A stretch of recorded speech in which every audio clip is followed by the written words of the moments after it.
bien, bonsoir. Voisins, voisines, et ce soir, c'est la fête des voisins. C'est un concours de circonstances. Eh bien, nous ferons la fête ensemble à la fin de cette réunion.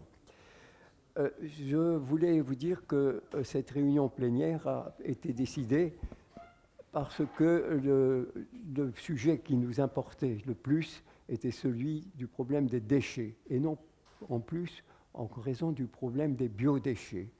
Et ayant constaté que dans la résidence dans laquelle je réside, où il y a 330 logements, les biodéchets, c'était, si j'ose dire, pour beaucoup, quelque chose d'inconnu. Donc, on a décidé ce soir de présenter, et donc avec l'aide de M. Julien Flageol, qui est devant moi, pardon, de faire cette réunion d'information. Nous sommes un conseil de quartier, ce sont des bénévoles volontaires qui ont été élus il y a, je crois, ça doit faire 3 ans. Nous étions 20, nous sommes partis 20, nous ne sommes plus que 15. 9 hommes et même pas, non, nous ne sommes plus que 14. 9 hommes et 5 femmes. On cherche toujours à avoir un équilibre de l'égalité du nombre d'hommes et du nombre de femmes. Par conséquent, nous souhaitons qu'au cours de cette réunion, vous vous sentiez motivé pour participer au conseil de quartier. Ça ne prend pas beaucoup de temps, mais simplement, il faut participer. On fait une réunion, grosso modo en dehors des vacances dites scolaires, tous les mercredis, tous les 15 jours, mais c'est toujours annoncé à l'avance. Alors, avant de parler du tri sélectif, j'ai à vous donner satisfaction à ceux qui ne sont peut-être pas présents ce soir, mais ça ne fait rien, qui avaient fait des demandes d'information et qui ont été communiquées à la mairie et qui concernent les informations, excusez-moi, que je ne trompe pas, j'ai une page qui s'est collée, voilà. La première question était un problème de stationnement dans la rue Maria Elena da Silva, sur le chemin de la Crèce Cérep Fimontin. En effet, moi je me suis renseigné aussi, et il y a des difficultés qui fait qu'il y a des camionnettes qui sont garées un peu n'importe comment, et par conséquent, donc, on a demandé, c'était en date du 26 janvier, qu'il y ait eu des interventions, mais malheureusement, pour le moment, la situation reste en l'état. La deuxième demande d'information, c'était de faire un audit pour toute action d'importance. Et ce qu'on voudrait savoir, c'est comment initier cet audit et en quoi cela consiste. La troisième demande d'information, c'était un problème qui concernait, parce que si vous rappelez-vous, pour ceux qui étaient présents, le commissaire de police était là présent, le commissaire. Donc nous voulions savoir, lorsque des peines de prison étaient prises, si ces peines de prison étaient effectuées ou si les peines étaient aménagées et les condamnés toujours en liberté. Nous n'avons pas eu encore de réponse sur ce point.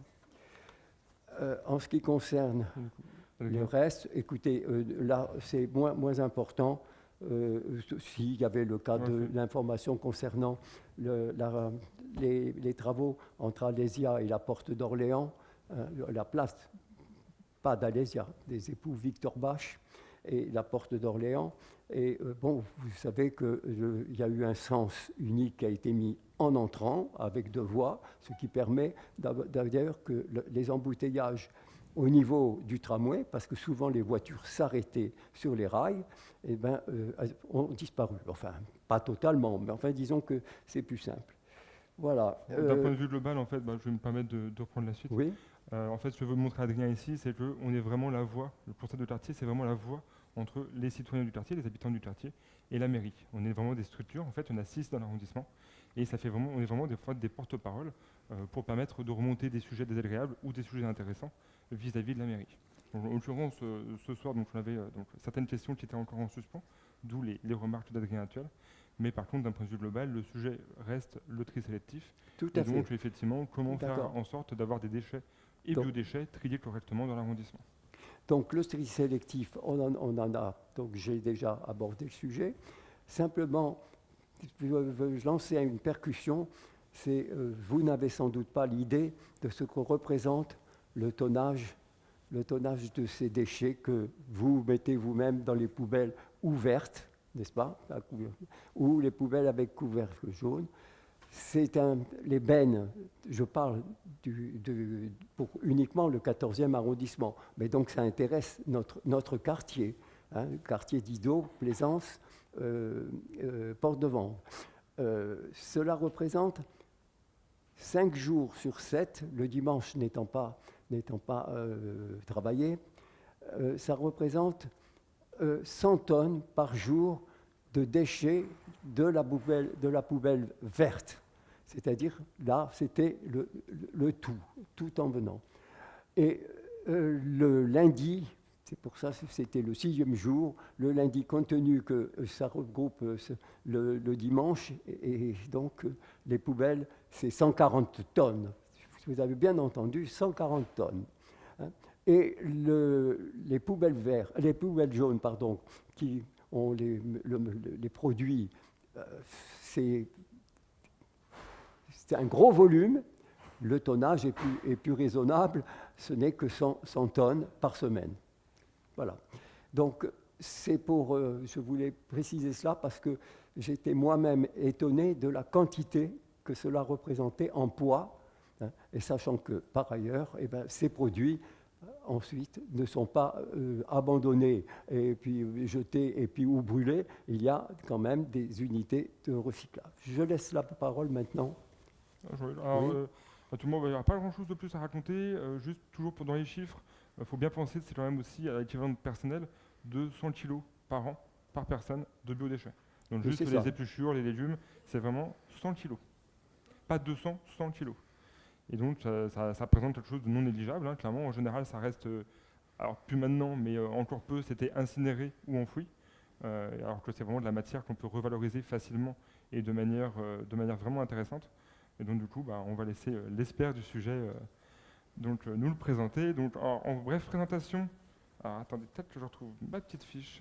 Je ne sais, je sais que c'est la DPE.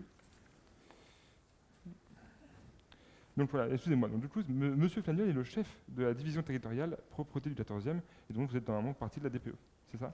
C'est La exact. direction propreté et de l'eau de Paris. Tout d'abord, on vous remercie d'être venu et de consacrer sur votre temps pour présenter ce problème de sélection des déchets, hein, de le présenter aux gens de ce quartier. Bon, ils ne sont peut-être pas très nombreux, mais ils sont certainement très intéressés. On vous laisse la la qualité parole. qui compte et pas la quantité. Très bien, merci pour cette introduction et puis merci surtout pour l'invitation à cette réunion. Et moi, je suis honoré de pouvoir parler de tri sélectif. Et comme on l'a dit, on va essayer de parler du tri de tous les déchets, même si évidemment il y a une actualité sur le déchet alimentaire qui est forte et sur lequel je passerai peut-être un peu plus de temps. Voilà. Et en même temps, je pense que l'idée, c'est pas non plus que je monopolise trop longtemps la parole, et plutôt laisser du temps à des échanges, à des questions-réponses. Voilà, donc je me présente effectivement, Julien Flageux, je suis le chef de la division territoriale de la propreté du 14e arrondissement, qui dépend de la direction de la propreté et de l'eau de la ville de Paris. Quelles sont les principales missions de cette division de propreté? C'est la collecte des déchets, hein, c'est-à-dire que vraiment ce sont nos équipes, hein, c'est 400 agents sur le 14e arrondissement qui vont collecter les déchets sous toutes leurs formes, hein, que ce soit effectivement les bacs, que ce soit les différents points d'apport volontaire, et j'y reviendrai. Et puis la deuxième mission, et pas des moindres, c'est aussi d'assurer et de maintenir un état de propreté de l'arrondissement. Donc c'est à la fois balayer, laver les rues, enlever les graffitis, les affiches sauvages, illégales, c'est assurer la propreté de l'ensemble de l'espace public. Donc l'espace public, c'est effectivement les trottoirs, les places. Voilà. Par contre, nos collègues des espaces verts vont maintenir l'état de propreté dans les jardins, les squares, les parcs. Ouais. Mais voilà. Alors c'est vrai que j'ai entendu le mot expert. Alors c'est vrai que je connais quand même, voilà, c'est un peu mon cœur de métier, le déchet. N'empêche que voilà, notre rôle localement, c'est avant tout de les collecter et que ça soit le plus neutre pour vous. Après, je ne vous cache pas que sur le traitement des déchets, j'ai des notions évidemment, parce qu'on se préoccupe quand même de savoir ce que vont devenir ces déchets, et c'est très important. Mais c'est vrai qu'après, on peut atteindre un niveau de technicité vraiment très très fort, et qui pourrait peut-être amener sur d'autres réunions, ou en tout cas d'approfondir. Mais c'est vrai que je préfère quand même prévenir que voilà, notre rôle et mon rôle, c'est avant tout de les collecter et de les envoyer à la bonne destination. Et après, je fais confiance à nos collègues pour en faire bon usage et effectivement garantir que tous les déchets qui peuvent être recyclés le soient réellement. Voilà. Alors, je vais effectivement faire une petite présentation. Je m'excuse par avance si c'est pas forcément très lisible, mais je sais que c'est une présentation qui pourra être ensuite envoyée et qui sera intégrée à la vidéo. Donc, ça pourra pour vous être un support voilà, d'information. Et moi, ça va m'aider en fait un peu à suivre le fil de la parole et à vous présenter les choses. Et alors, comme je vous l'ai dit, je vais commencer peut-être par ce qui est plus classique. Et qu'on a, voilà, qui est déjà instauré depuis de nombreuses années sur le tri des papiers emballages, on peut les appeler comme ça, des multimatériaux, enfin le bac jaune, et puis ensuite aussi toutes les formes possibles de recyclage qui sont déjà instaurées depuis un certain nombre d'années. Mais je pense que c'est important d'y revenir et de se dire, bah voilà, finalement, il y a peut-être parfois des idées reçues, il y a peut-être certains déchets qu'on n'imaginait pas recyclables, ou alors des solutions pour effectivement des exutoires pour ces déchets qu'on ne connaissait pas. Et donc, dans un second temps, on parlera des déchets alimentaires.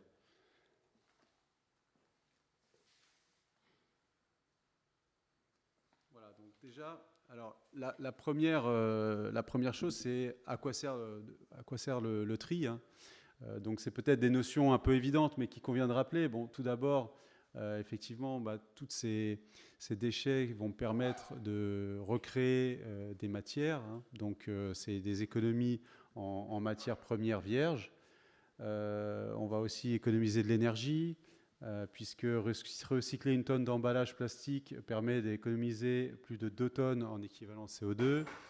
On va également économiser de l'eau, hein, parce qu'on sait tous que, par exemple, pour produire un textile, un vêtement neuf, c'est énormément d'eau voilà, qui va être utilisée dans le process. C'est des économies financières, donc ça c'est un point qui est important de souligner, hein, à l'échelle d'une ville comme Paris. Voilà, quand vous orientez et quand vous collectez un bac vert, in fine, à la ville, ça coûte grosso modo 38 fois plus cher que ce qu'on va collecter en bac jaune. Donc on a un intérêt commun, hein, habitants et collectivités, à collecter un maximum de déchets recyclables, à la fois voilà, pour l'environnement et aussi pour les finances publiques de la ville de Paris.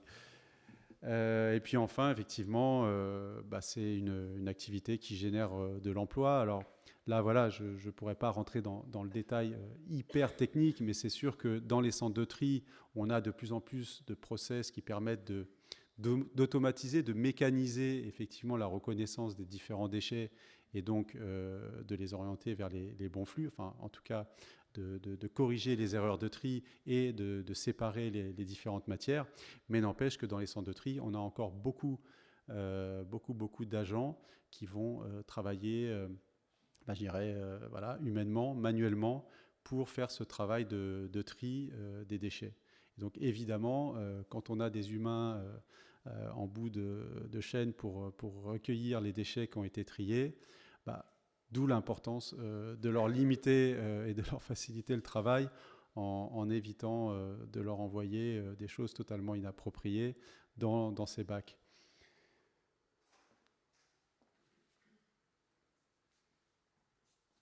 Bon, alors là, oui, c'est vraiment du classique, mais bon, il convient quand même de le rappeler un peu en introduction.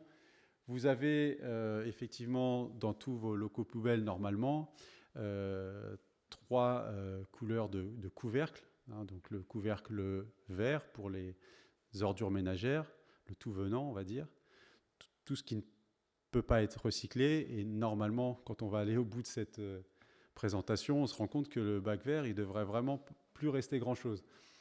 Le bac à couvercle jaune, donc c'est ce qu'on appelle les papiers emballages.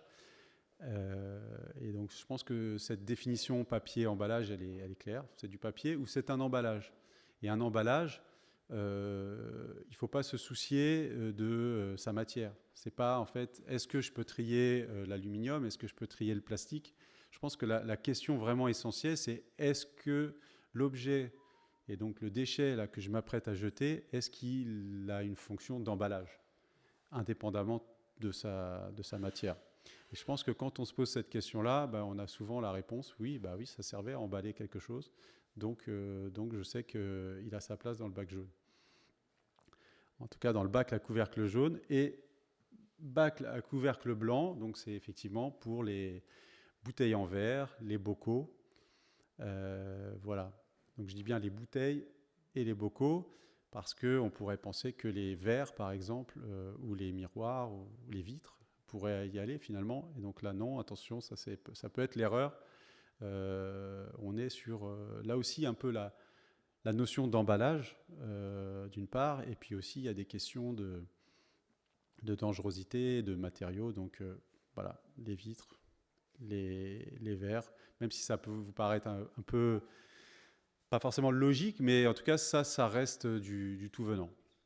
Alors, j'ai insisté sur la couleur du couvercle, puisque la cuve va rester verte pour l'ensemble des bacs, et simplement, la couleur de la cuve permet d'identifier que c'est tout simplement un bac qui est à destination des habitants, des ménages, par opposition, en tout cas par complémentarité, aux bacs à cuves de couleur grise qui sont réservés aux professionnels. Voilà. Donc je ne sais pas si vous avez remarqué, mais si vous voyez effectivement des cuves vertes et grises, c'est simplement la distinction entre les ménages et assimilés, hein, d'ailleurs, c'est-à-dire que des restaurants qui ont une production raisonnable de déchets vont être collectés de la même manière que les habitants. Par contre, tous les professionnels qui sont gros producteurs et qui doivent effectivement signer des contrats spécifiques vont avoir des bacs de cuves différentes. Voilà, bon, c'est des petites choses qui vous permettent de comprendre ces questions de couleur. Voilà, et alors, pour ne pas simplifier les choses, mais on a effectivement aujourd'hui aussi, pour les déchets ménagers, des nouveaux bacs qui arrivent et qui ont un couvercle de couleur grise. Pourquoi? Parce qu'effectivement, la ville de Paris doit se remettre, je dirais, aux normes européennes et qui consistent effectivement à ce que le déchet ménager, le tout venant, soit de bac à couleur grise et non à couleur verte. Bon, donc là, on est dans une phase où progressivement, on est en train effectivement de remplacer les bacs au fil de l'eau, hein, parce que ça représente quand même des... Et donc, on a aujourd'hui effectivement des bacs qui sont indifféremment à couleur verte, de couvercle vert ou couvercle gris, mais c'est la même chose. Et à mesure que les bacs sont remplacés, un jour, on n'aura que des bacs à couvercle gris pour les déchets ménagers. Voilà, mais en tout cas, ne soyez pas perturbés, c'est la même chose. Et encore une fois, normalement, vous n'avez quasiment plus à avoir à vous en servir.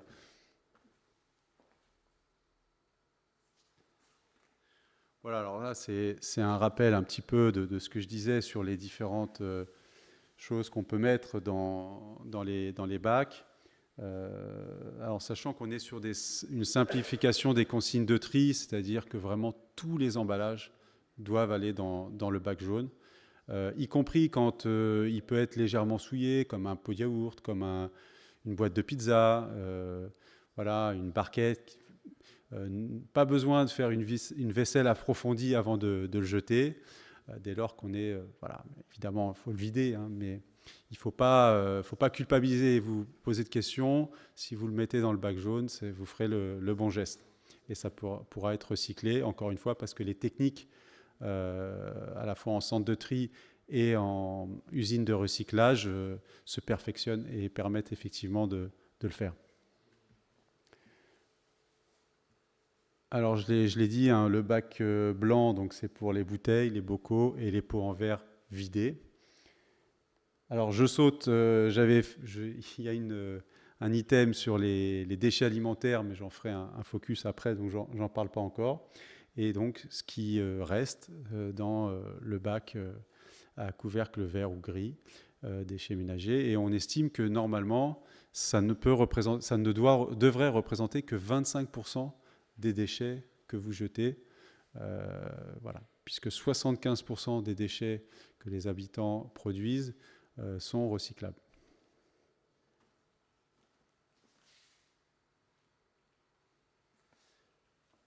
Alors là, c'est une information peut-être qui concerne un peu plus les gardiens ou les personnes qui sont vraiment en charge de sortir les bacs que vous, mais je le dis quand même parce que voilà, la ville s'est engagée quand même dans un passage de 2 collectes par semaine à 3 collectes par semaine des bacs jaunes.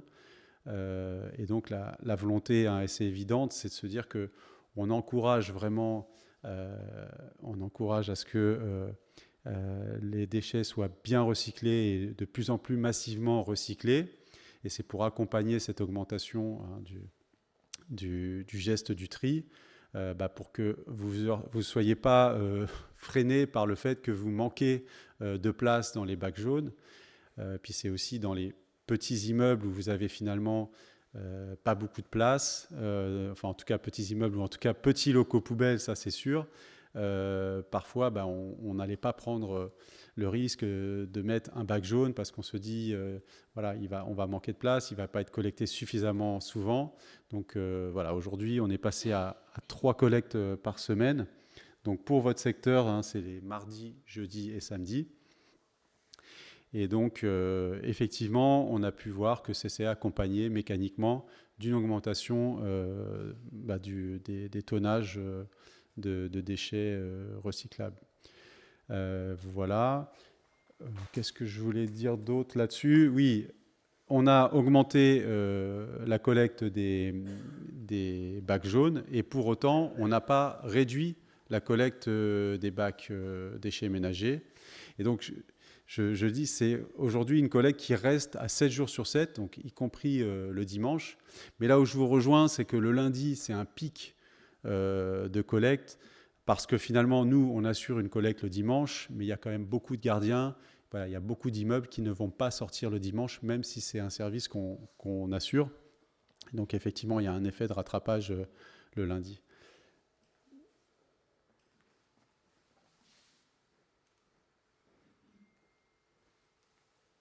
Alors, maintenant que j'ai parlé des bacs, qui est quand même la solution la plus évidente et la plus directe pour trier ces déchets, la question c'est si, pour une raison ou une autre, je ne dispose pas de bac jaune, par exemple, dans mon immeuble, il y a effectivement des solutions qui existent sur l'espace public. Alors, soit parce que le bac est plein, soit parce qu'il est absent. Vous pouvez effectivement aller sur les Trilib. Donc, les Trilib, c'est effectivement des modules qui sont installés sur l'espace public, sur la bande de stationnement, avec, alors jusqu'à peu de temps, des modules pour les papiers emballages et pour le verre. Et puis, on verra depuis peu de temps, très peu de temps, et le 14e est parmi les pionniers sur le sujet, un module pour les déchets alimentaires. Donc, ces Trilib, je ne sais pas si vous les avez déjà repérés. Qui connaît les Trilib? Peut-être ça me permet de voir un peu où on se situe. Voilà, donc c'est quand même pas tout le monde, donc c'est important un peu de préciser. Je vais vous montrer déjà une photo et je vais vous expliquer un petit peu comment ça fonctionne.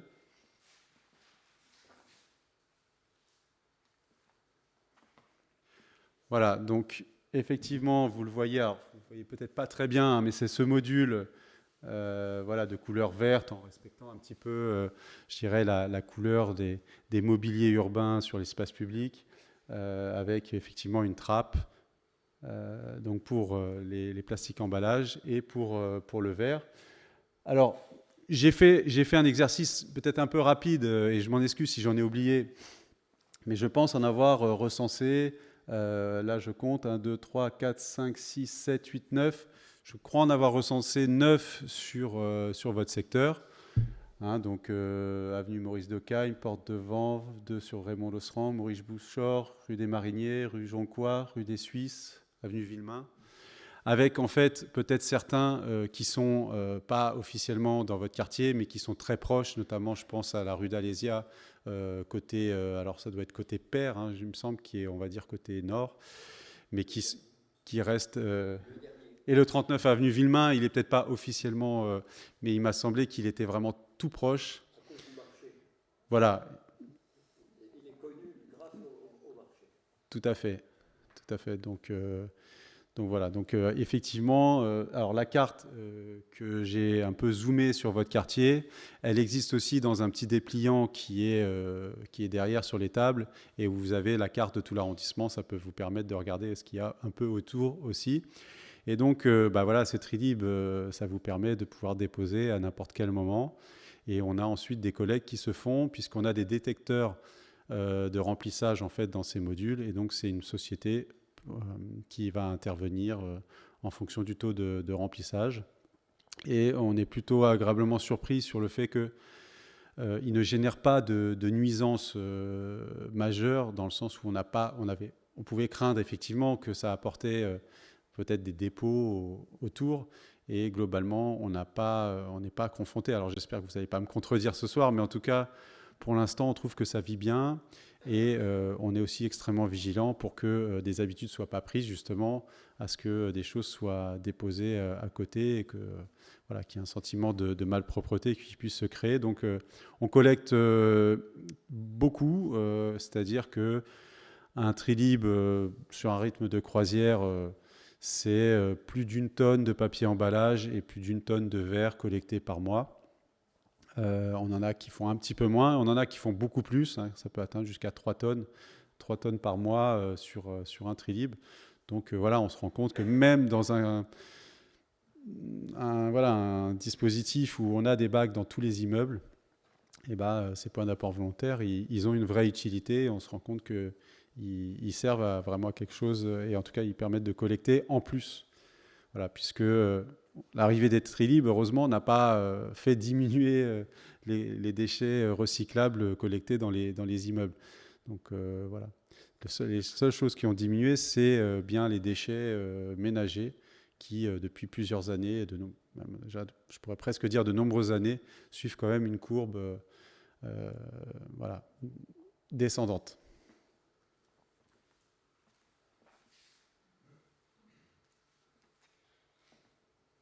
Alors, c'est vrai que les colonnes à verre existent toujours et on continue à ce dispositif. Alors par contre, c'est vrai que comme les Trilib intègrent des bacs, enfin des modules pour le verre, c'est vrai qu'on a essayé de regarder là où on avait des colonnes à verre et des Trilib qui pouvaient être vraiment à proximité, et on a enlevé les colonnes à verre pour ne pas créer doublons. Mais les colonnes à verre peuvent s'insérer quand même beaucoup plus facilement sur l'espace public, et c'est pour ça qu'on continue à en avoir un grand nombre. D'ailleurs, ça me permet, j'ai oublié de vous dire quand même qu'il y a 42 Trilib actuellement sur le 14e arrondissement, ce qui fait, on va dire, rapporté à la densité, enfin en tout cas à la taille de l'arrondissement, un des meilleurs maillages en Trilib sur Paris. Et on a 67 colonnes à verre sur l'arrondissement. Donc là aussi, ça fait un maillage qui est assez important. Alors simplement, je crois que je l'ai écrit quelque part. Non, je ne l'ai pas écrit, mais évidemment, les colonnes à verre, il ne faut pas déposer, et ça vaut pour les Trilib, ne faut pas déposer après 22h ou avant 7h du matin, si on peut éviter de réveiller les voisins. Voilà.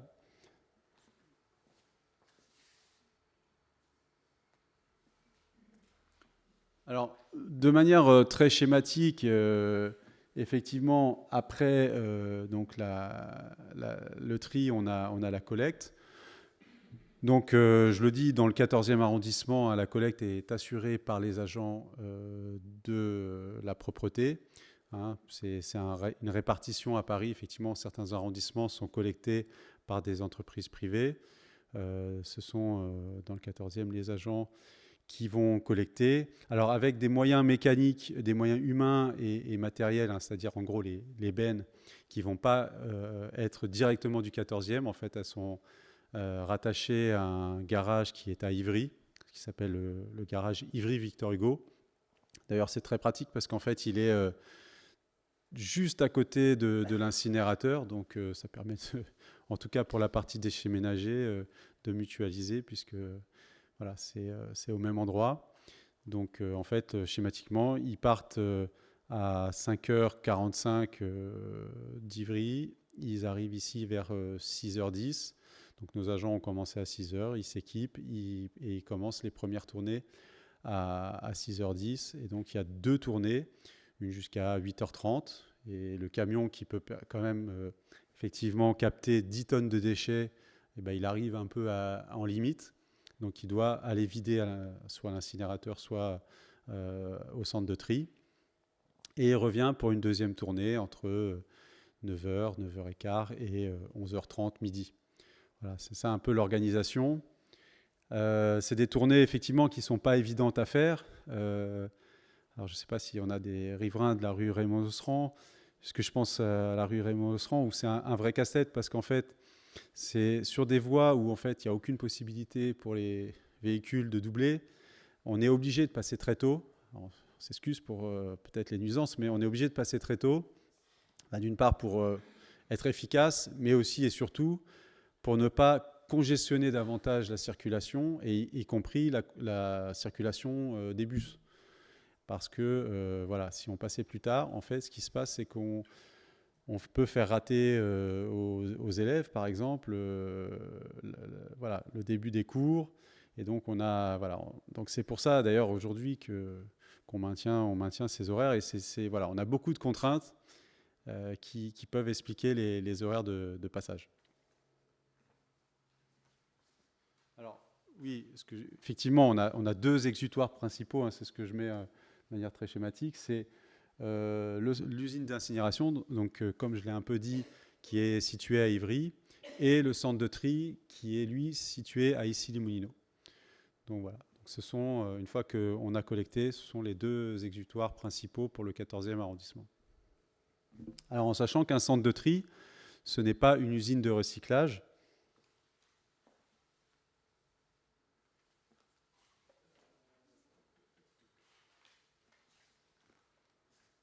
Et donc, puisque le centre de tri, ça permet simplement de séparer les matières, et chaque matière va être ensuite orientée vers une usine dédiée à un type de matériau. Alors là, effectivement, je présente aussi, un peu de la même manière pour la collecte du verre. On va être d'abord sur des zones de stockage. On va déverser le verre. Là, ça peut être à Bobigny, par exemple. Et donc ensuite, ça va partir aussi vers des usines. Et globalement, la méthode est souvent la même. Alors là, je m'excuse, je ne suis pas un expert, mais c'est souvent, le principe, c'est de faire fondre les matières pour pouvoir les couler et en refaire de nouvelles. Et là, on a un petit aussi, je parlerai des déchets alimentaires après.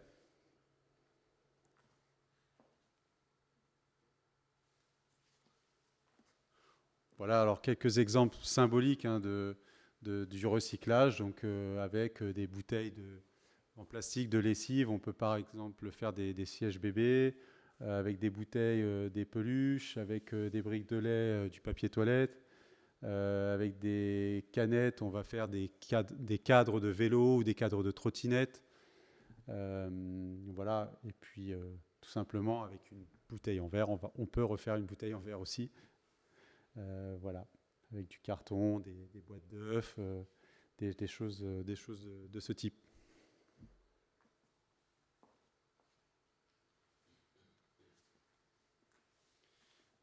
Alors un autre déchet, effectivement, un déchet ou en tout cas un objet, ça dépend s'il va être jeté, enfin, ça dépend de sa destination, c'est le textile, linge et chaussures. Hein. Donc là, on a des conteneurs textiles. On en a quelques-uns, effectivement, sur le quartier. Je crois que j'ai noté 169 rue Vercingétorix, face au 178 rue Raymond-Losserand, à l'angle de l'avenue Maurice Decagne et du Général de Mauduit, rue des Plantes à Bécarton. Alors c'est vrai que, bon, moi je ne suis pas un élu, donc je ne vais pas paraphraser ou parler à leur place, mais c'est vrai qu'il y a un engagement qui est fort dans le 14e pour permettre le recyclage ou en tout cas le réemploi des vêtements. Après nous, c'est vrai qu'en tant qu'exploitant, c'est un défi hein, parce qu'il y a malheureusement beaucoup de vandalisme. Hein, c'est quelque chose qui attire beaucoup et en tout cas, on fait notre maximum pour ne pas perdre cette opportunité de réemployer ou de recycler cette matière tout en limitant les nuisances. Mais c'est vrai que par période, on peut avoir des bandes en fait, qui sont très organisées. Hein. Ce n'est pas vraiment par opportunité, c'est vraiment sur du vandalisme un peu systématique. Et effectivement, on travaille main dans la main avec l'opérateur hein, qui s'appelle Ecotextile, en sachant que c'est donc un opérateur qui est autorisé à mettre ses bornes sur l'espace public et qui ensuite a la charge de l'entretenir, de la collecter. Donc c'est un coût en fait nul pour la collectivité, c'est même une petite recette puisqu'en fait l'opérateur va payer pour installer son conteneur et lui se rémunère sur ce qu'il arrive à récupérer, ce qu'il va vendre en réemploi et ce qu'il va finalement recycler derrière.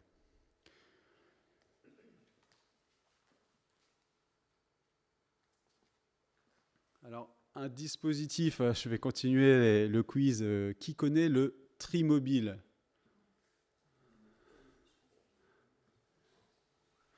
Voilà, donc effectivement, vous en avez un qui n'est pas très loin sur le boulevard Brune, globalement à l'angle de l'avenue Georges Lafenestre, donc qui se tient tous les 2e et 4e jeudis et qui permet d'apporter tout un tas de déchets qu'on ne peut pas justement jeter dans des poubelles.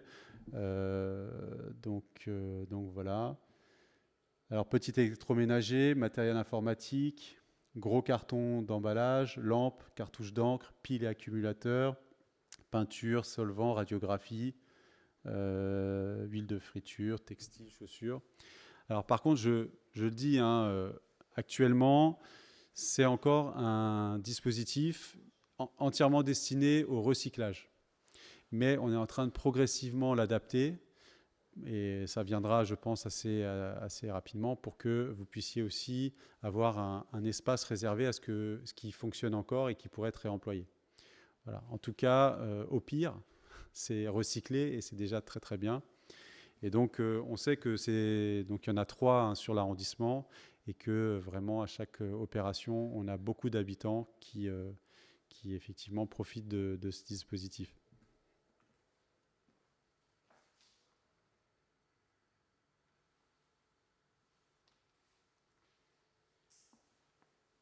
Alors, j'allais dire ensuite et un peu enfin, on a aussi une déchetterie qui a ouvert assez récemment, en octobre 2021. Enfin, ça passe vite, c'est pas si récent.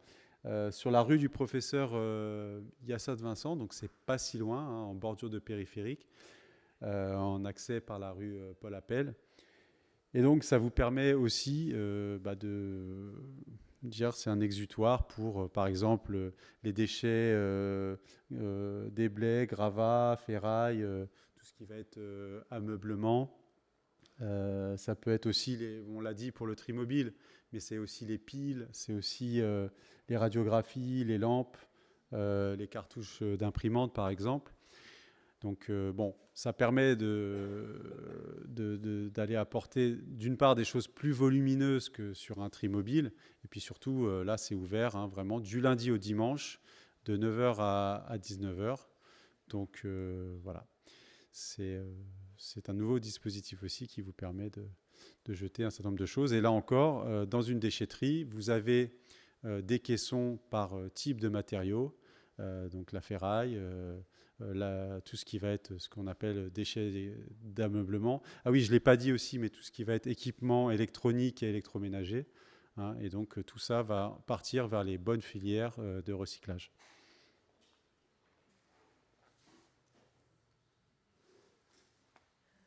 Voilà, donc j'avais dit enfin, puisque sur la partie vraiment tri hors déchets alimentaires, voilà, j'ai fini et j'attaque la deuxième partie sur les déchets alimentaires.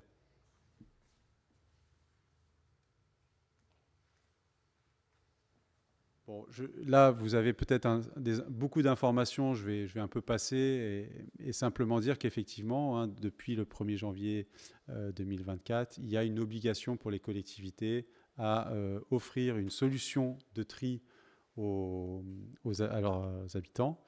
Et donc, et je ne vais pas faire plus de suspense, le Trilib et le module déchets alimentaires du Trilib qui a été retenu comme la solution pour effectivement trier nos déchets alimentaires. Alors effectivement, pourquoi cette solution en point d'apport volontaire et pas du porte-à-porte ? Il faut savoir que la ville de Paris a longuement expérimenté la collecte en porte-à-porte des déchets alimentaires dans 3 arrondissements parisiens, le 2e, le 12e et le 19e. Bon, il s'est avéré que les résultats n'ont pas été à la hauteur de ce qu'on attendait, parce qu'il y a eu de nombreux obstacles à venir rajouter des bacs déchets alimentaires dans les immeubles. Des questions de place, des questions aussi de crainte qui peuvent être légitimes de stocker du déchet alimentaire dans les immeubles. Et donc, on avait voilà, beaucoup, en tout cas dans les arrondissements test, beaucoup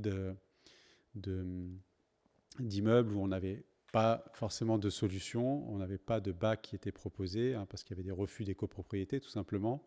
Et aussi, il faut reconnaître qu'on avait une qualité du tri qui n'était pas optimale et donc des déchets alimentaires pas forcément voilà, très, très qualitatifs et donc avec une obligation pour nous de refuser un certain nombre de bacs à la collecte quand on constate visuellement, hein, puisque les éboueurs peuvent faire un contrôle visuel.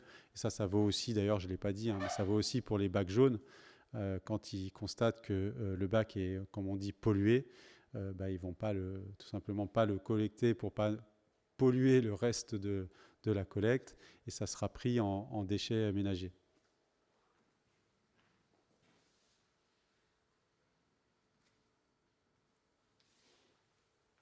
Alors, quelques chiffres clés. Donc, effectivement, on considère que les déchets de cuisine et de table, hein, donc les déchets alimentaires au sens large, représentent environ 75 kg par an et par habitant. Et voilà, un déchet alimentaire, c'est quand même beaucoup d'eau. C'est 70% d'eau. Et donc, on comprend bien qu'envoyer un déchet composé à 70% d'eau à l'incinération, c'est-à-dire le brûler, voilà, il y a quelque chose qui n'est pas totalement logique. Donc voilà. Donc effectivement, pourquoi le trier ? C'est une gestion optimisée des déchets qui permet de préserver les écosystèmes. Ça évite une pollution des sols et de l'eau. Et ça permet de limiter la production de déchets.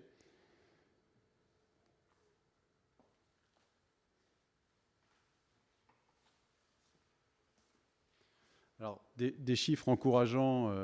À Paris, en 2022, on a eu quand même 3000 tonnes de déchets alimentaires qui ont été déviés de l'incinération.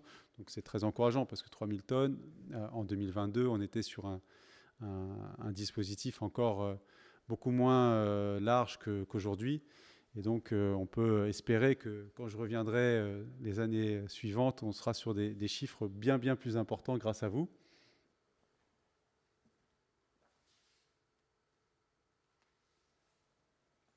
Alors c'est vrai que la ville, historiquement, a commencé par proposer des solutions de compost. Et donc schématiquement, il y a 3 types de compost. Il y a le compost de quartier. Donc là, c'est vraiment l'association qui va se structurer avec des adhérents et qui va offrir des bacs, qui va mettre à disposition des bacs de ses adhérents pour réaliser effectivement le compost. On a le compost de pied d'immeuble, donc c'est un peu le même principe, hein, c'est les mêmes bacs qui vont être mis à disposition avec un accompagnement d'un maître composteur, mais à l'échelle de l'immeuble, hein, tout simplement, de la copropriété ou du bailleur. Et puis on a le lombricompostage, où là vous avez peut-être pour certains pu bénéficier de ce dispositif, puisque la ville a organisé plusieurs campagnes de distribution. Donc un composteur individuel, un lombricomposteur individuel, où là le principe c'est que vous avez les petits lombrics qui vont accélérer le processus pour que vous puissiez effectivement avoir un compost plus rapidement et en tout cas accueillir un petit peu plus de déchets. Donc effectivement, ces dispositifs-là sont très vertueux parce que on est en circuit court. Vous produisez un compost sur place. Après, ils sont quand même relativement contraignants pour une raison évidente de capacité. C'est-à-dire que souvent les expériences de compost de quartier, on a un nombre d'adhérents qui atteint très vite son maximum. Ensuite, on vous aide sur liste d'attente. Et puis, effectivement, il y a tout un travail pour que le compost soit de bonne qualité. Il faut que les déchets alimentaires, déjà, soient, je dirais, en quantité relativement limitée. Il faut équilibrer, en fait, les apports sur des types de déchets alimentaires. Et donc voilà.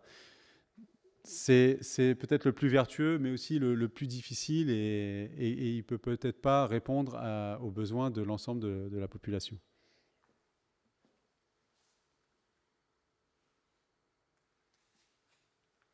Et donc j'en viens un peu à la solution à la fois complémentaire et grand public et qui peut effectivement accueillir l'ensemble des déchets alimentaires des habitants. C'est donc le module déchets alimentaires d'Etrilib. Donc là, voilà, qui est aujourd'hui adossé au module qui existait avant. Alors, en fait, pour expliquer, avant, on avait un module de stockage qui servait notamment à nos besoins internes pour la propreté. Et donc, le choix a été fait de remplacer ce module de stockage par le module déchets alimentaires. Donc, ce qui a permis, en fait, d'offrir cette solution avec un Trilib à taille, je dirais, à la même taille qu'avant.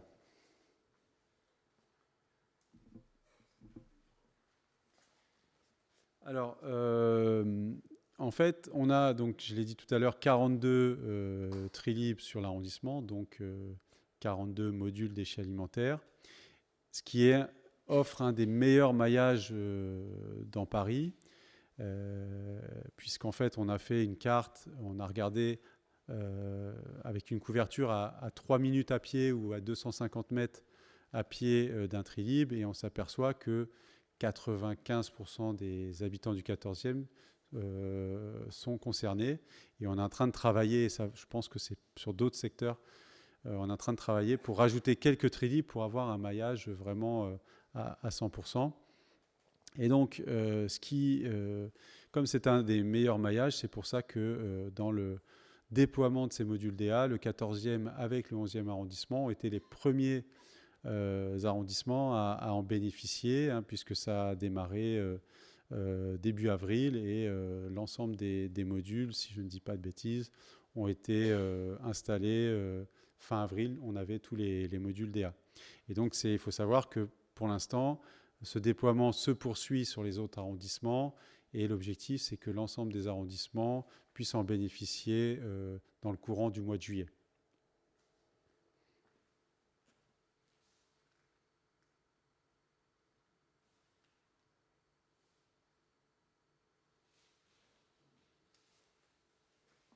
Alors là, je ne vais peut-être pas me lancer dans un longue discussion là-dessus, mais peut-être que les échanges, les questions-réponses seront peut-être plus simples par rapport à ça. Mais voilà, simplement, il faut retenir que pour les Trilib, on parle de tous les déchets alimentaires, hein, y compris les eaux, y compris les arêtes, y compris les coquillages.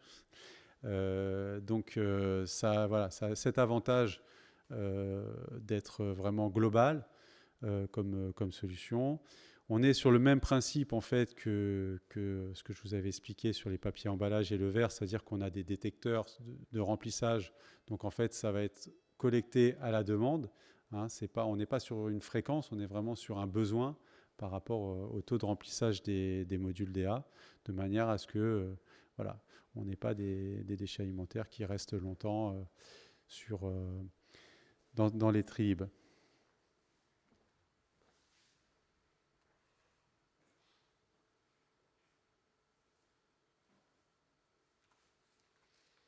Alors c'est vrai que je m'aperçois que j'ai sauté une étape, et vous en avez parlé tout à l'heure, sur l'avenue Villemain et sur le marché Villemain. En tout cas, c'était un dispositif un peu intermédiaire. On avait mis des abris-bacs qui permettaient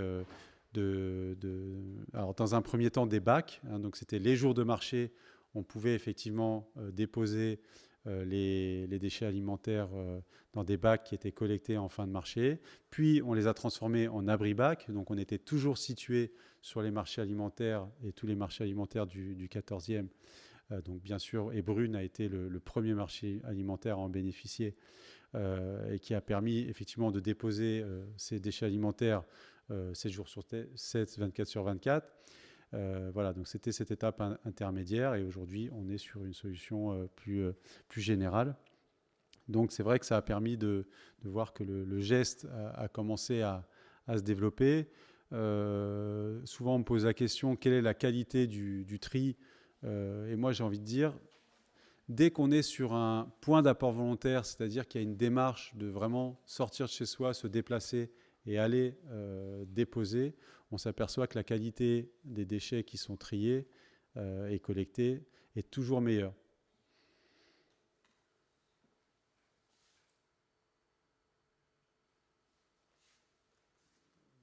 Voilà, donc bon, là, ça je vous l'ai déjà dit, c'est les tri libres. Ça, j'ai déjà donné les adresses. Là, c'est quelques chiffres sur effectivement la collecte, et on voit qu'assez logiquement, elle augmente beaucoup, en sachant qu'il y a aussi un autre dispositif qui s'est mis en place, c'est la collecte systématique des déchets alimentaires dans les écoles, dans les EHPAD, les restaurants administratifs. Voilà. Et donc, effectivement, aujourd'hui, il y a, tous ces établissements-là sont collectés au niveau déchets alimentaires.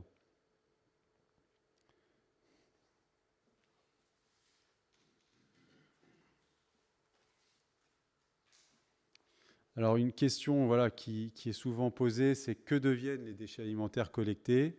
Et donc par rapport au Trilib, ce sera essentiellement de la méthanisation, hein, puisque c'est de la méthanisation avec tout de même une partie de compostage avec le digestat, c'est-à-dire que le processus de méthanisation va produire aussi un peu de digestat et de compost. Digestat. Voilà, c'est le résidu. Mais il faut quand même retenir que essentiellement aujourd'hui sur la version Trilib, c'est de la méthanisation, donc on pourrait autrement dit du biogaz.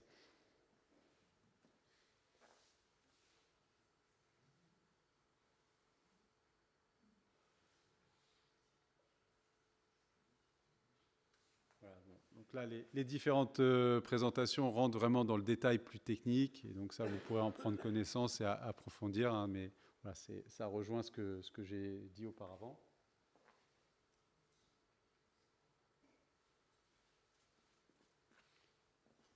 Alors peut-être les informations, effectivement, lorsque les déchets alimentaires sont collectés, ils vont sur différents sites en proche couronne, hein, que ce soit Saint-Denis, Stein, Villeneuve-Saint-Georges, pour être méthanisés.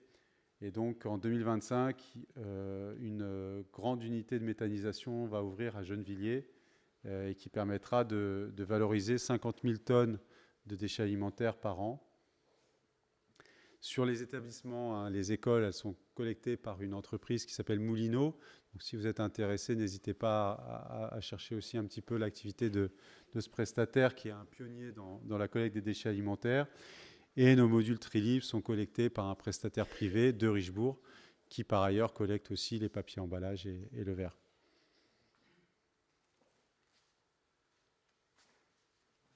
Voilà, donc j'en ai terminé. J'espère que je ne vous ai pas assommé. Du tout. Donc, un grand merci à M. Fajol pour la présentation. Présentation bien détaillée et bien fournie, claire. Donc effectivement, maintenant, nous allons passer à une série de questions. Oui. Eh ben, allons-y pour la présentation. Alors du coup, effectivement, oui, mais j'arrive. Donc pour les questions, en fait, étant donné que la séance est filmée, hein, on en a parlé tout à l'heure, on va vous remercier en fait de venir directement à nous pour poser la question directement au micro bleu, afin que tout puisse être enregistré et surtout redistribué aux autres personnes qui n'ont pas pu être présentes ce soir. Là, on pense vraiment à tous nos cohabitants qui ne peuvent pas être présents à ce moment-là. Merci pour cette présentation. Excusez-moi. Vous avez parlé de la qualité du tri très rapidement. C'est quelque chose où dans les immeubles, on essaye de se battre un petit peu parce que les Parisiens ne sont pas très bons en tri. Je compare par rapport à d'autres endroits où j'ai pu vivre. Ça s'améliore, mais ils ne sont pas très bons. Donc la qualité du tri, là, parlons des tris papier et emballage, elle est comment, cette qualité, en fait, dans les bacs jaunes? Donc ce n'est pas un apport volontaire, c'est dans les bacs jaunes. Alors, je vous rejoins sur le fait qu'à Paris, on a encore de gros progrès à faire. Après, ce qui est encourageant, et c'est à la fois grâce à une amélioration des comportements, mais peut-être aussi et surtout grâce à l'amélioration des techniques après pour corriger les erreurs de tri, on a assez peu, voire très peu de bacs jaunes qu'on va dire déclasser, c'est-à-dire qu'on ne va pas collecter parce qu'un contrôle visuel va montrer quelque chose de trop mauvais. Et de la même manière, on a moins de 1% d'ébènes qui vont être déclassés, c'est-à-dire que là aussi, il y a un contrôle qui intervient en centre de tri et qui peut renvoyer la benne vers l'incinération. Et ça arrive dans moins de 1% des cas. Pas beaucoup. Voilà. Donc après, j'hésite à donner les chiffres parce que, encore une fois, je suis pas. Mais je pense qu'on est quand même, on reste à 20 ou 30% d'erreurs. Mais le centre de tri est capable de le gérer. Donc c'est pas dramatique. Le principal, c'est que quand vous mettez votre déchet recyclable dans un bac jaune, heureusement, même si d'autres n'ont pas forcément bien joué le jeu, ça ne va pas pénaliser et j'irais annuler votre geste. Vous avez parlé d'emballage. Le polystyrène, qui est considéré comme emballage, est-ce que vous pouvez confirmer où il faut le mettre? Moi, je pense savoir où, mais parce qu'il y a, voilà, on se bat tout le temps. Si c'est un emballage, vous le mettez dans le bac jaune. Vous ne posez pas de questions, vous le mettez dans le bac jaune. Donc je vous garantis pas confirmez que le polystyrène est donc trié et recyclable. Alors potentiellement, il peut être enlevé, mais jusqu'à il y a très peu de temps, c'était non. Donc mais voilà, moi, la simplification des consignes, c'est un emballage, vous le mettez. Et ça ne mettra pas en cause l'efficacité du tri. Bon. Excusez-moi. Il faut avoir visité un centre de tri pour être étonné, d'abord, comme a dit monsieur, qu'il y a un tri manuel qui se fait par des personnes, hommes ou femmes. Il y a un tapis, et là, alors il y a une soufflerie. Et qui jette mais des tout polystyrènes léger, qui sont fermés dans un carton qui n'est pas ouvert, je pense que puis tout ce qui est métallique est pris par un tri magnétique. Vous voyez, alors, il n'y a que l'aluminium qui n'est pas tiré par l'aimant, bien sûr. Donc, je fais référence à on se bat dans notre immeuble, on a un référent tri. On se bat dans notre immeuble parce que, bien sûr, les gens achètent des appareils ménagers, etc. Et le premier réflexe, c'est de mettre dans le bac jaune le carton avec le plastique et le polystyrène dedans, et ne rien trier quelque part. Et donc ça, je suis sûr que dans un centre de tri, c'est problème. Moi, ça n'engage peut-être que moi, mais je pense que ce comportement-là, il est moins problématique que celui qui va jeter ses bouteilles de verre ou ses bouteilles plastiques dans le déchet ménager. Tout à fait. Et dans le doute, on met malheureusement dans Et donc, la poubelle verte. je voudrais préciser, parce que la question m'a été posée, les bouteilles en verre partent dans des fours de fusion pour le verre. Et évidemment, il ne faut pas leur mettre autre chose, et particulièrement du Pyrex. Parce que le Pyrex, lui, fond entre 1600 et 1800 degrés, tandis que le verre de la bouteille de vin classique, où maintenant il n'y a plus de bouteilles d'eau, elles sont toutes en plastique. Alors c'est malheureux, mais c'est comme ça. Mais elles sont avec une température de 1200 degrés. Par conséquent, si il y a mélange avec des produits qui nécessitent une fusion, donc un apport de chaleur plus important, hein, entre 1200 et 1600 degrés, c'est quand même pas négligeable. C'est pour ça qu'on met pas le verre. C'est une perte d'énergie. les- Donc les il faut verres. bien être attentif à ne pas mettre n'importe quoi dans les poubelles dites à toit blanc. Les bouteilles C'est pour ça de qu'on ne verre. met pas les verres. Les dernières questions concernant le tri. Nous, dans notre poubelle jaune, on voit souvent des gens qui croient bien faire, qui ont trié, mais qui mettent tout dans un sac en plastique bien fermé et qui mettent ça dans la poubelle jaune. Je crois que vous êtes très tolérant là-dessus. j'ai l'impression. Non. Normalement, Il faut tout puisque, ouvrir, bien sûr. Les sacs le- plastiques ils doivent être vides. Lorsque les poubelles jaunes sont ouvertes par le personnel adéquat qui fait le vrai, si vraiment tout est emballé, ils ne prennent pas. Oui, Parce que, en fait, il faut être sûr que ce qui est dans l'emballage va bien dans Alors, de la même façon, il y a certaines villes en France, je ne sais pas si vous l'avez remarqué, mais où il y a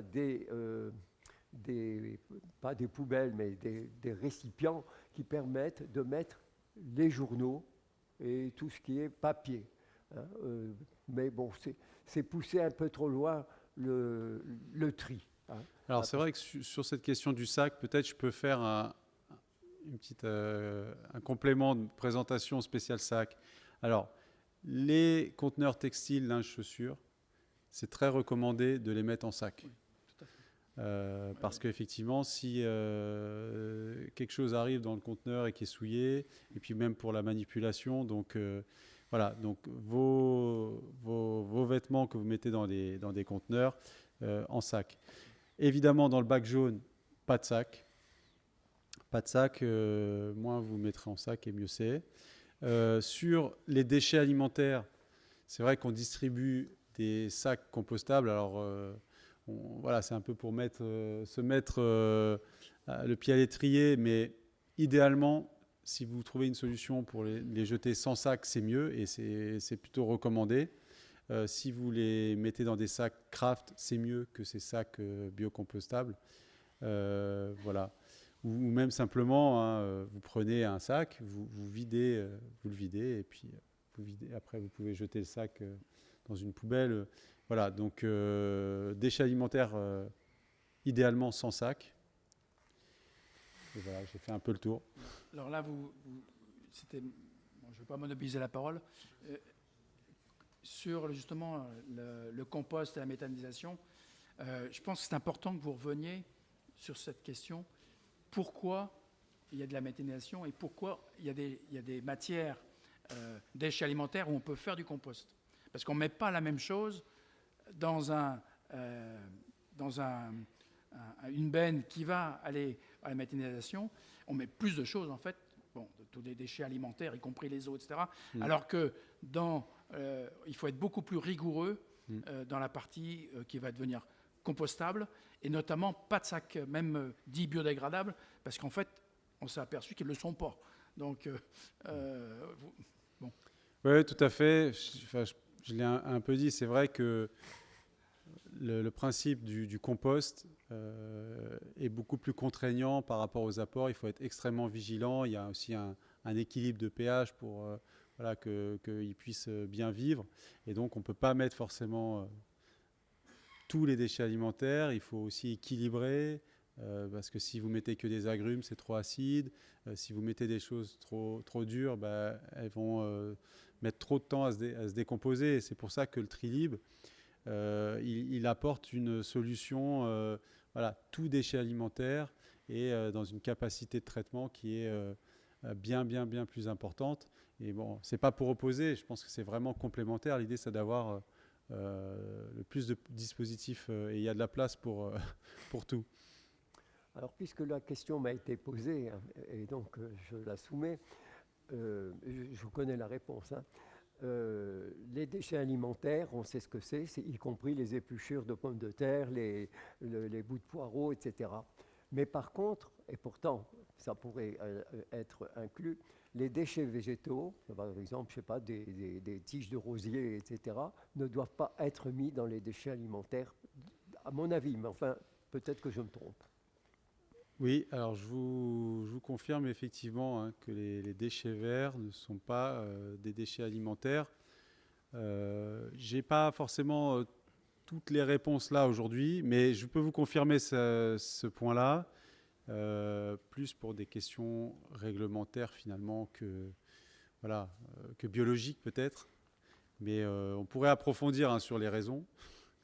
Mais en tout cas, je vous confirme que les déchets verts ne vont pas dans les modules DA. Écoutez, quand on examine les bacs, si on a un peu de la curiosité, les fameux bacs marrons, n'est-ce pas, donc des déchets ménagers, et particulièrement, donc, puisque nous, enfin, certains membres qui sont dans la salle, nous avons le marché Villemain, hein, et donc on constate que dans les poubelles, c'est vraiment des déchets vraiment véritablement ménagers. C'est pas, hein, et le marchand de fleurs ne va pas les mettre, hein, ce qui lui reste et qui ne peut pas.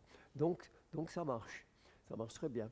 Et c'est enlevé immédiatement, c'est-à-dire que ça évite d'avoir, j'allais dire, des odeurs. Pas en hiver, parce que bon, mais en été, ça peut provoquer des nuisances olfactives. Alors, je vais prendre la suite. Est-ce qu'il y a des questions dans la salle? Justement, je vais prendre la suite. Oh, pardon, Non, il n'y a aucun souci. excuse-moi. Alors, pour vous montrer aussi qu'on prend donc toutes les questions, hein. On avait récupéré des questions, n'hésitez pas pour la prochaine plénière. Si vous avez des questions en amont, à les envoyer, on les lira en séance quand on les reçoit. Donc là, j'avais une question en fait d'une habitante qui s'appelle Madame Liliane, qui posait la question. Donc là aussi, un peu pareil, je connais déjà la réponse, mais je la pose en global. Est-ce que la présence de bacs à compost dans les rues ne va-t-elle pas favoriser la prolifération de nuisibles, particulièrement en fait en période estivale?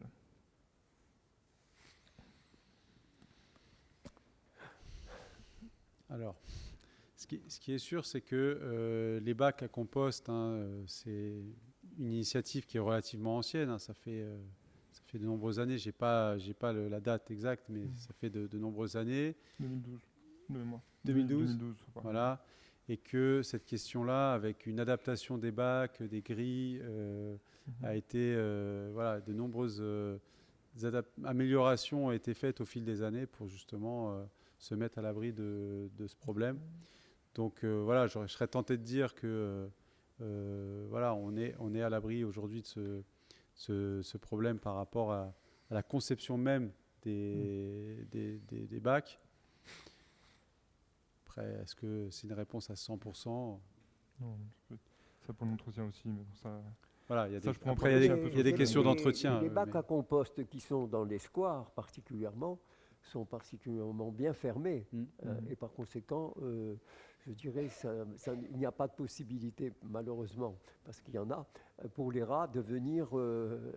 ils n'ont pas la possibilité d'entrer dans le bac. Donc c'est très important. Ce qui est sûr, je ne suis pas un spécialiste sur la question des rats, mais ce qui est sûr, c'est que des déchets jetés au sol est facilement accessible. Effectivement, c'est bien pire qu'un bac à compost, parce que là, ils vont se nourrir très vite et beaucoup. Et j'ai cru comprendre qu'il y avait un lien direct entre ce que le rat va manger et la quantité qu'il va manger et la capacité qu'il a à se reproduire, à beaucoup se reproduire. S'il mange moins, il se reproduit moins. Voilà, c'est un peu l'idée. Alors, je vais changer très rapidement de casquette, mais vraiment très très rapidement. D'un point de vue compostage, effectivement, donc je confirme ce que tu as dit, c'est-à-dire que les bacs sont faits de telle manière qu'il y a des grilles qui sont sous le bac, qui ne sont pas visibles, mais qui empêchent les rongeurs de rentrer. Et en fait, contrairement aux idées reçues, c'est pas trop pour la nourriture que les rats et les rongeurs vont dans les bacs à compost. C'est plus pour se nicher dessous, car naturellement, en fait, le compost monte en température. Et en hiver, du coup, c'est beaucoup plus intéressant d'être au chaud que d'être dans la rue au froid.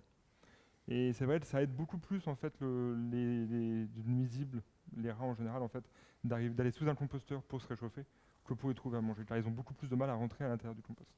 Là, je finis l'aparté. J'avais une question ici. Donc si vous voulez bien venir. C'est une question très concrète, parce qu'on a parlé de... Je vois que vous avez une double casquette qui est propreté et déchets.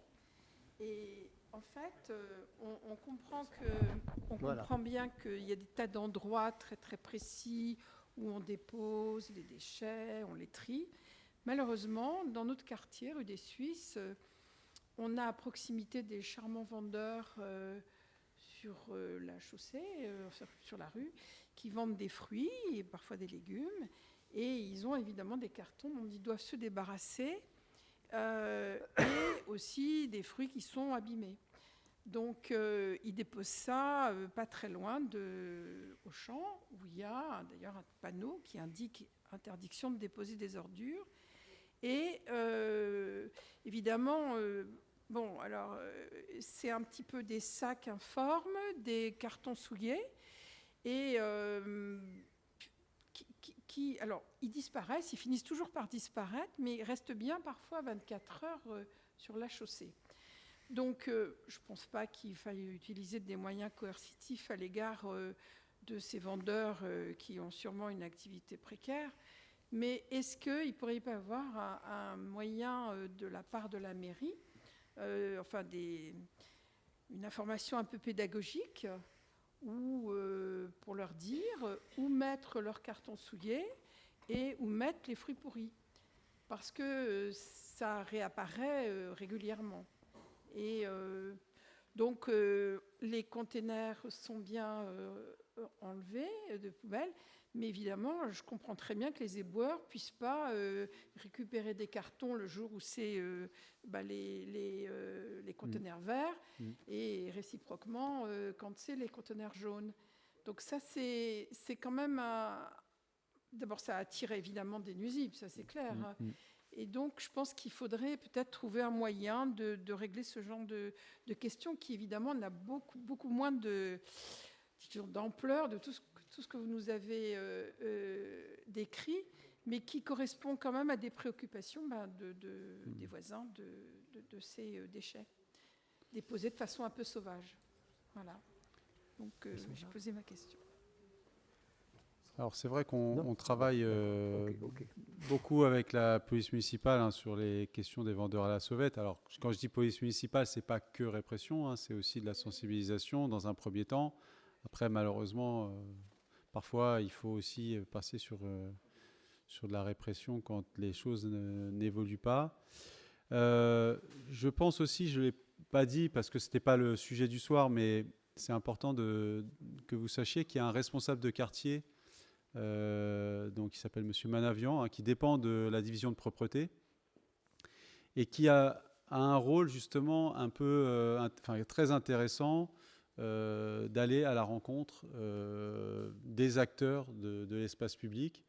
Alors je sais qu'il a beaucoup fait sur la porte de vent par rapport à une espèce de phénomène boule de neige justement sur des caissettes au départ de vendeurs à la sauvette, mais aussi des commerçants, et puis après effectivement avec un peu des montagnes entre guillemets de déchets et de cagettes le dimanche soir notamment. Et je sais qu'il travaille beaucoup pour essayer de résoudre la situation. Je ne suis pas sûr qu'il se soit encore emparé de la question sur la rue des Suisses, mais...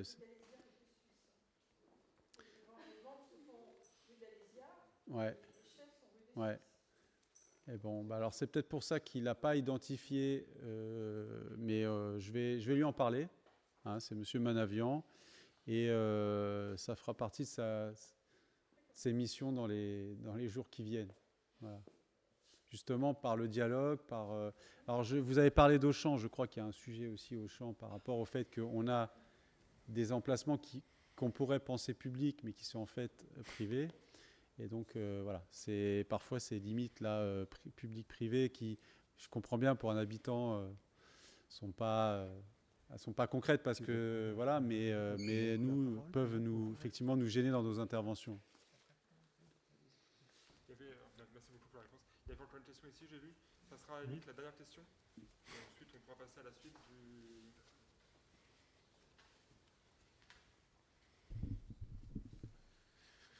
Voilà, c'est une question très simple. Quand je vais aux colonnes à verre, je mets les bouteilles et des fois il y a le bouchon qui est bouché dessus. Et est-ce qu'on doit enlever le bouchon? Oui. Obligatoire. Et les bocaux, c'est pareil, il faut enlever Oui, le oui, oui. couvercle? Ben oui, c'est métallique. D'accord. Dans le bac jaune.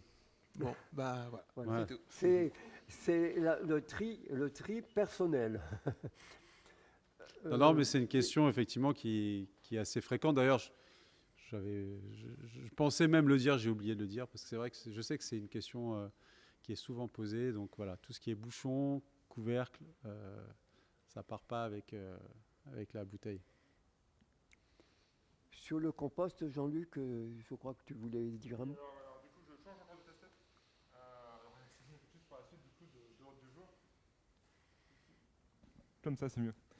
Du coup, pour la suite de l'ordre du jour, alors, dont je me représente, Jean-Luc Pervot, je suis le président de l'association Auprès de mon arbre. Nous, du coup, on met des composteurs, on a mis, alors on fait plein de choses. Mais on a commencé en tout cas par mettre des composteurs autour de Saint-Joseph. Donc on a 3 grands composteurs qui sont donc à Basile, Jonquille et Nardal. Donc si jamais ça vous intéresse de nous rejoindre, il reste encore des places et vous pourrez trouver ça sur une petite affichette à l'entrée. Donc n'hésitez pas à regarder si vous êtes proche d'un composteur pour pouvoir indiquer vos noms, prénoms et adresses, on vous contactera. Il reste surtout des places sur Nardal d'ailleurs. D'un point de vue global, l'association Auprès de mon arbre, elle a vu le jour en fait via le conseil de quartier. C'est-à-dire que j'ai rencontré le secrétaire Étienne, qui n'est pas pu être présent ce soir, mais avec qui j'ai cofondé l'association. Là aussi, il y a 3 ans de ça maintenant. Et nous, on s'attaque à tout ce qui va être les 3 derniers R. Alors, je ne sais pas si vous connaissez la méthode des 0 déchets, mais dedans, il y a 5 R. On n'a pas parlé de ça d'ailleurs tout à l'heure, mais en fait, le meilleur déchet, c'est celui qui n'est pas produit. Donc ça va être à vous de travailler sur les 2 premiers R, à savoir refuser et réduire. Donc, ne pas consommer des choses qui ne sont pas utiles tout de suite, et réduire en fait votre consommation de certains produits qui peuvent aussi être moins importants.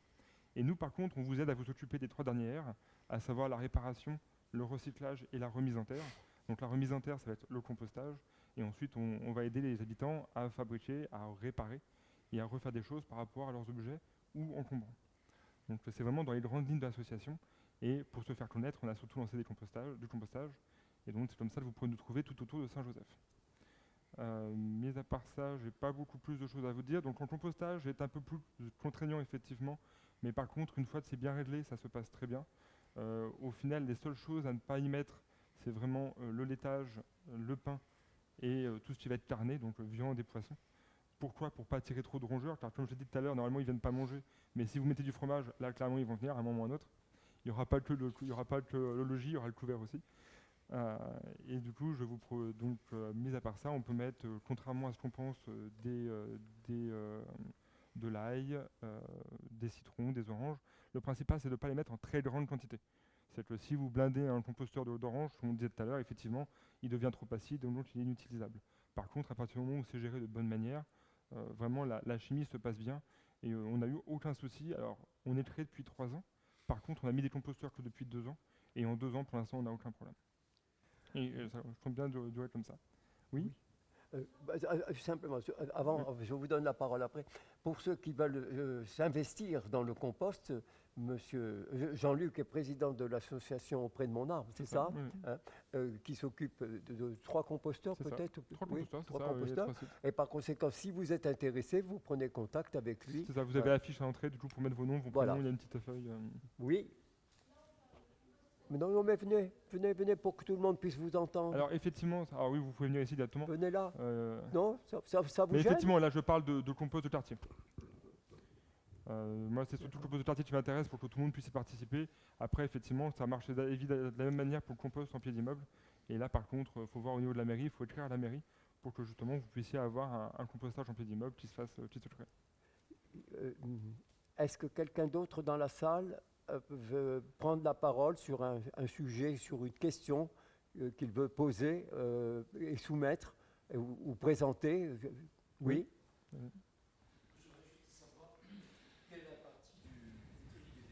Mettez-vous devant le micro. De la collecte qui dépend dépend de la mairie financièrement et la partie qui dépend de l'État ou du département de la région. Par rapport à quel... Par rapport à la collecte, je pense que c'est à la mairie. Oui, mais Et par après, rapport au niveau du global. tri, oui, global. Ah, ça, pour là, je peux pas. Pardon. Alors, Si, possible. en fait, la mairie de Paris, la ville de Paris, a en charge la collecte. Oui.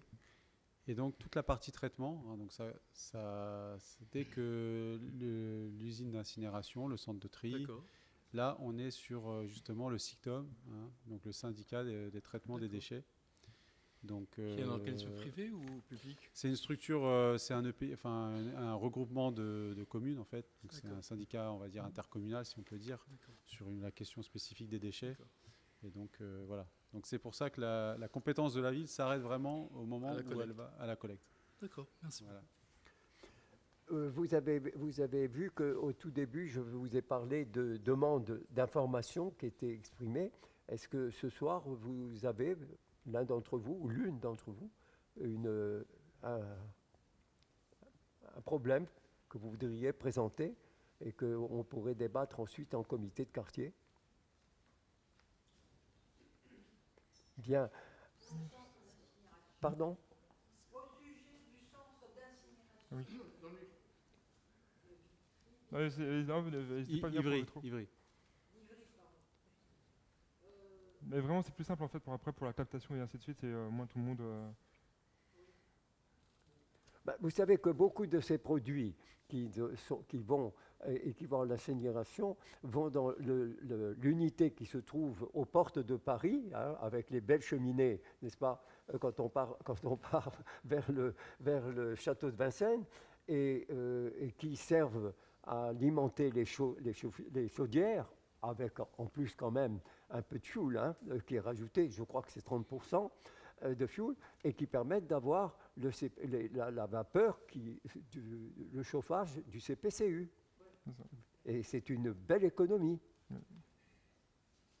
C'est moins de pétrole et en même temps, moins de déchets puisqu'ils sont incinérés. Encore une fois, le meilleur déchet, c'est celui qui n'est pas produit. Hein, mais, il y a des filtres sur ces cheminées. Oui, autrefois, il n'y en avait pas. Rappelez-vous qu'en Angleterre, il y avait le fog, n'est-ce pas? Parce qu'il y avait le charbon. Et donc, c'était une catastrophe. Bon, ça a disparu. Mais à Paris, il y a 60 ans, en 1960, quand je suis arrivé à Paris, il y avait 70% qui étaient avec des poêles à charbon dans les appartements. Hein. Et en février 62, si vous avez bonne mémoire, il y a eu la grève des mineurs et il n'y avait plus de charbon. Oui, vous vouliez, monsieur?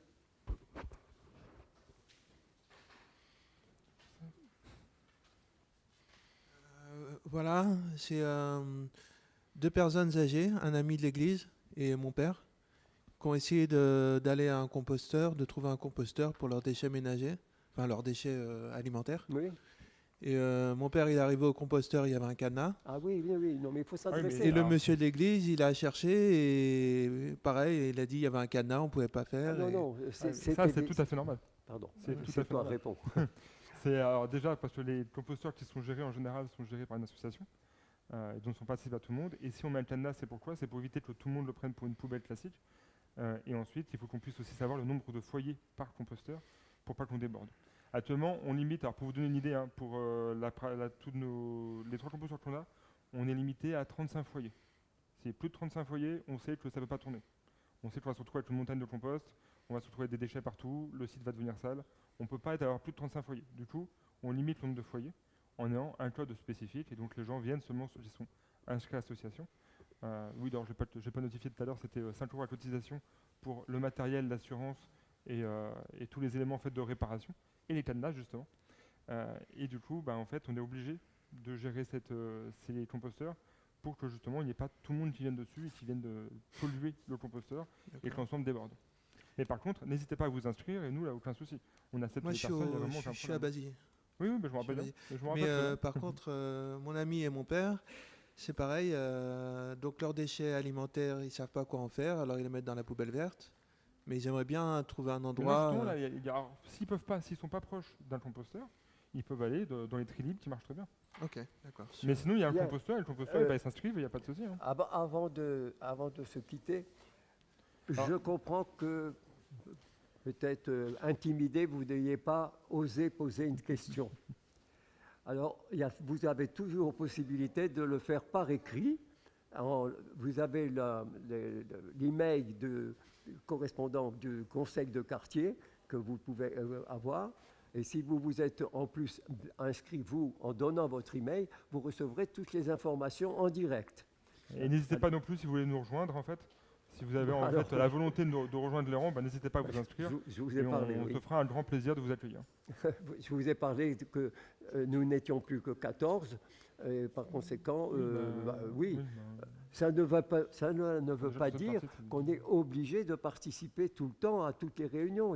On a des obligations personnelles, mais disons qu'il y a un roulement qui se fait. Bon, il y en a qui sont plus participants. Bon, je me suis impliqué, c'est évident, mais c'est très libre. Mais c'est par la présence qu'il y a de la communication et qu'on apprend certaines choses. Alors maintenant, écoutez, il doit être... Alors, juste avant, on me Oui, souffle à l'oreille. pardon. Non, pas de souci. On me souffle à l'oreillette que, en fait, il faut préciser, c'est pour le conseil d'animation du conseil de quartier. Et donc, c'est vraiment pour aider en fait à organiser ce type de plénière, pour organiser pour les débats, pour justement en fait rassembler les différents sujets et pouvoir faire un contenu unique sur un élément particulier un jour J. Bien, je voudrais vous remercier, monsieur. Encore une fois, merci effectivement. Pour Alors, je voulais passer un petit message. Oui, J'en profite. mais je vous en Sur prie. l'application Dans ma rue. Qui Ah oui, connaît c'est- l'application Dans ma rue? Voilà. Donc vraiment, ça c'est un retour des services. Pour nous, c'est vraiment la meilleure manière de nous signaler des problèmes. Parce que dans cette application Dans ma rue, on a tout de suite la photo, on a tout de suite le type de problème qui permet d'orienter vers le bon service ou même vers les bons prestataires. C'est-à-dire que quand c'est un prestataire qui est compétent, on ne va pas perdre du temps à ce qu'il y ait 4-5 mails en interne avant de l'envoyer à la bonne personne. Ça part directement au bon interlocuteur. Et donc, typiquement, sur un Trilib, si vous voyez que le Trilib il déborde, si le Trilib est en mauvais état et par exemple tagué ou affiché, c'est un exemple parmi plein d'autres, hein. Mais vraiment, Dans ma rue permet de vraiment faire déjà une intervention efficace et rapide. Alors peut-être parfois pas suffisamment rapide, mais je suis convaincu que c'est en tout cas, vous avez toutes les chances d'avoir l'intervention la plus rapide possible. Et puis après, ça nous crée un historique qui nous permet aussi d'analyser et d'anticiper les problèmes et de voir que si on a trop Dans ma rue pour un même problème, ça nous permet de s'attacher au sujet. Même les cagettes sur la rue des Suisses, si on, et on va, non seulement on va le traiter on va dire en curatif, mais aussi on va se dire là il y a un sujet, il est récurrent, il faut qu'on trouve un problème à la base. Voilà, donc si vous avez des questions sur Dans ma rue et que je suis encore là, n'hésitez pas. Mais Parfait. bon, Merci beaucoup. J'ai vu que beaucoup déjà connaissaient. En tout cas, on vous remercie de votre Merci présence. Et Merci à vous.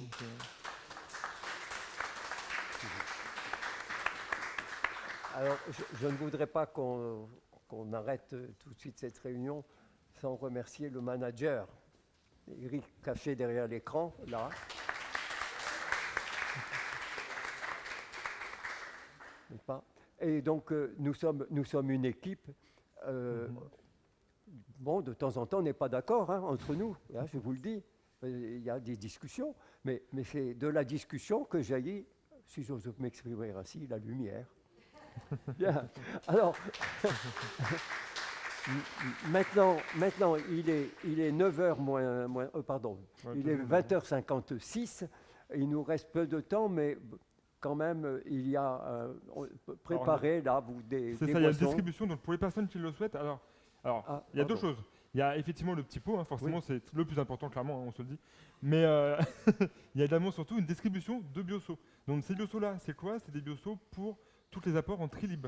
C'est pas les mêmes biosos que vous auriez si par exemple vous venez dans une association de compostage. Mais ils font très bien l'affaire. Tout marche tout de la même manière. Vous arrivez dans votre cuisine, vous coupez vos apports, vous mettez tout dans votre bioseau et vous venez le jeter dans la borne adéquate en bas de chez vous.